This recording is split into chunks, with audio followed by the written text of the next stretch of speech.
Bonjour à tous, c'est Divine, je vous retrouve aujourd'hui pour une nouvelle vidéo.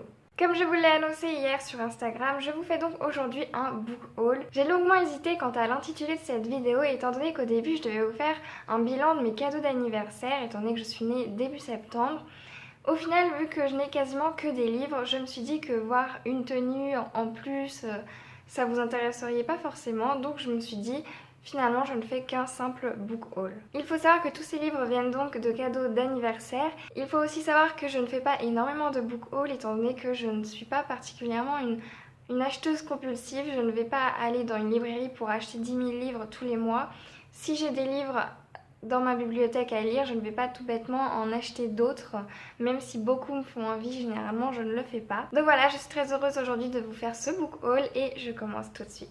Le premier livre que l'on m'a offert, c'est donc Cinder, des chroniques lunaires de Marissa Meyer. C'est donc aux éditions Pocket Jeunesse, c'est un livre de science-fiction et jeunesse. C'est donc l'histoire de Cinder, une jeune fille de 16 ans qui est à demi humaine et qui a entre les mains le salut de la planète Terre.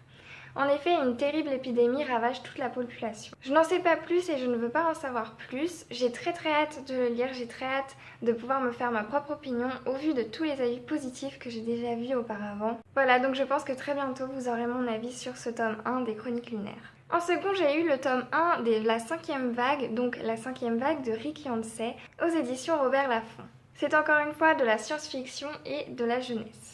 Cette fois-ci, c'est l'histoire de Cassie qui tente d'échapper à des êtres qui vont ravager la Terre vague par vague. Le seul problème, c'est que pour les anéantir, c'est compliqué étant donné qu'ils ressemblent point par point à des êtres humains. À propos de ces livres, j'ai déjà vu le film. Il faut savoir que moi, je regarde la plupart du temps les films avant les livres. La plupart des lecteurs font l'inverse, et ben moi du coup je fais d'abord film et ensuite livre, sauf rarement quand l'occasion se présente. Mais du coup j'ai déjà vu le film et je n'ai pas du tout compris, déjà moi les vagues, quand elles se présentaient, j'avais pas du tout compris à quel moment, enfin je comprenais pas c'était quoi les vagues exactement, et du coup c'est les personnes qui étaient avec moi qui m'ont expliqué, bah ça c'est la première, c'est la deuxième. Moi, j'étais pas du tout dans le feeling du film, j'ai pas du tout compris. Donc j'espère sincèrement qu'avec le livre, je comprendrai beaucoup plus facilement qu'avec le film. Très prochainement également, vous aurez mon avis de Phobos Origine de Victor Dixon. C'est donc aux éditions Robert Laffont et c'est encore une fois de la science-fiction et de la jeunesse. Je ne me suis pas énormément renseignée sur ce livre, mais apparemment ça serait avant le tome 1, donc Phobos tout court. J'ai juste très hâte de me replonger dans cet univers que nous a fait Victor Dixon dans Phobos, et j'ai vraiment hâte également de lire le tome 2 que je n'ai pas encore, mais que je compte bien me procurer prochainement. Le dernier grand format que j'ai à vous présenter aujourd'hui, c'est donc Miss Peregrine et les enfants particuliers de Ranson Riggs aux éditions Bayard Jeunesse. C'est un livre fantastique et jeunesse, et si j'ai bien compris, c'est l'histoire d'un adolescent Jacob qui va se retrouver à se demander si les histoires que lui contait son grand-père étant petit n'étaient pas finalement réelles. Je pense lire ce livre particulièrement au moment d'Halloween, je ne sais pas pourquoi, je pense au vu des images tout ça que je me mettrai encore plus dans l'ambiance et j'ai très hâte de le lire, donc j'attends Halloween aux alentours pour vous donner mon avis. Aux éditions Le Livre de Poche, j'ai eu le tome 1 de L'Appel du Coucou de Robert Galbraith.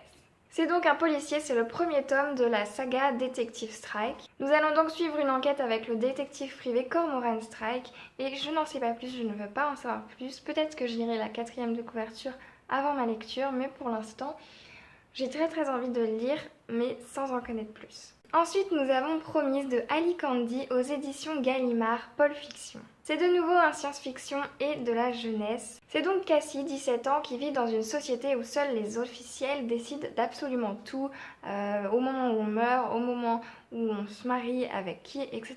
Par chance, elle est promise à son meilleur ami, mais par moins de chance, elle va malheureusement tomber amoureuse d'un autre garçon qui est banni de la société. Ça fait énormément de temps que j'ai envie de lire Promise, étant donné que une amie m'en avait parlé, il me semble, au collège. Elle m'avait même dit qu'elle devait me le prêter et ça n'est malheureusement jamais arrivé. Donc j'ai, pour ainsi dire, jamais pu découvrir ce livre et ce sera très rapidement, je l'espère, chose faite. Pour ceux qui me suivent depuis le début sur la chaîne, vous savez que je suis une grande fan des Vampires de Chicago de Chloé Neil et j'ai déjà lu 2 voire 3 fois les premiers tomes. Malheureusement, je n'ai pas pu aller plus loin que le 5e si je ne me trompe pas. Je les avais empruntés au CDI une fois, 2 fois, 3 fois et je n'ai pas pu, du coup j'ai pas pu continuer puisque j'ai quitté l'école et je me retrouve aujourd'hui à ne pas pouvoir lire la suite, à ne pas pouvoir les relire encore et encore autant de fois que je le veux. Donc j'ai déjà eu le tome 1 et aujourd'hui j'ai le tome 2. C'est donc Petite morsure entre amis aux éditions Milady. Vous ne trouverez cette collection normalement qu'aux éditions Milady. Je vous la conseille totalement, j'aime tellement cet univers, j'aime tellement, donc c'est de la bitlit et j'aime vraiment ce que Chloé Nail nous fait avec ce petit point d'humour et voilà, je vous conseille totalement. Pour l'instant, toutes les fois où je les ai relus, je m'en suis pas lassée, donc peut-être qu'au bout d'un moment, en grandissant, en mûrissant, je m'en lasserai un jour, mais pour l'instant, j'aime toujours autant à chaque fois que je les lis, donc j'ai très hâte de pouvoir relire ce tome 2. Cette fois, ce sera une totale découverte pour moi, c'est donc Les filles au chocolat, le tome 1 Cœur cerise de Cathy Cassidy aux éditions Pocket Jeunesse.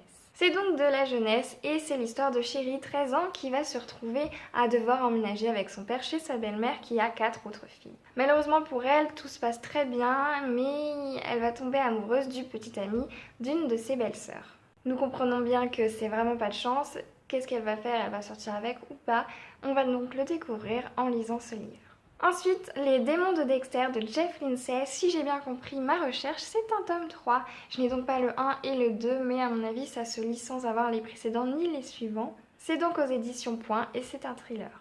Si vous connaissez la série, vous vous doutez certainement de ce à quoi nous allons être confrontés dans ces livres et apparemment ce sera une enquête assez sordide avec un double meurtre, mais malheureusement Dexter va être confronté à peut-être plus fort que lui.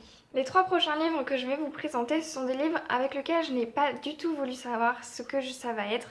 Je veux totalement découvrir le livre sans lire la 4e de couverture, sans lire d'avis spécifiques sur internet. Du coup, je vous les présente très brièvement. Le premier que j'ai à vous présenter, c'est donc Balzac et la petite tailleuse chinoise de Dai Ciji aux éditions Folio. C'est un livre d'aventure historique et rien que le nom, le Balzac et la petite tailleuse chinoise, est-ce qu'il va y avoir un rapport avec Balzac? J'espère. En tout cas, c'est très intriguant et c'est pour ça que je ne veux pas en savoir plus que ça avant de le lire. Le prochain est un tout petit livre de Serge Goncourt, Combien de fois je t'aime. C'est donc aux éditions J'ai lu et ce sont donc 17 nouvelles contemporaines à propos de l'amour. En inscrivant ce livre parmi mes livres présents dans la bibliothèque sur Livre Addict, j'ai été très étonnée de voir la note qu'a ce livre. Elle a en dessous de la moyenne et je crois que c'est la première fois que je vois un livre sous la moyenne. C'est donc un 9,9 si je me souviens pas et si ce n'a pas été modifié depuis. En tout cas, quand j'ai voulu regarder les chroniques, il n'y en avait qu'une et c'était une chronique avec quand même un avis très positif puisqu'elle avait la personne notée 16. Donc j'ai pas du tout compris, sachant que c'était 9,9 sur seulement 7 votes. Donc j'ai pas voulu regarder la chronique parce que je veux vraiment me faire mon propre avis, mais je pense qu'il passera dans les premiers livres parmi tous ceux-ci que je vais lire, étant donné que je suis totalement intriguée par le fait de voir des notes aussi basse et aussi sévère, je me demande bien pourquoi. Donc voilà, aux éditions J'ai lu. Et le dernier livre que j'ai à vous présenter aujourd'hui, c'est Jamais de sans toi de Jojo Moyes.